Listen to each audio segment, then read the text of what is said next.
Let's talk about pacing and time management. If you do a little math, you'll see that you get about 1.5 minutes per question.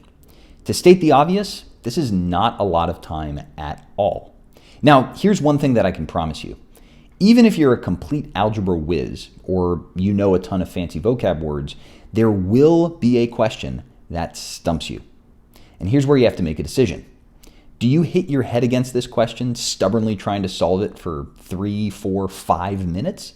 Or do you calmly put it to the side, work on a few other questions, and then come back to it later if you have time? Well, clearly option 2 is the better way to go.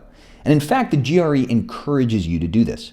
All the questions have a little flag button that you can hit to mark the question and come back to it later. Now, the other important thing to remember here is that there's no penalty for guessing. So realistically, let's say that you're able to answer 16 or 17 out of the 20 questions and you have about 30 to 45 seconds left. You should use those last 30 to 45 seconds putting random answers on those last 3 or 4 questions. And statistically, there's not a bad chance that you'll get one or maybe even more of them correct.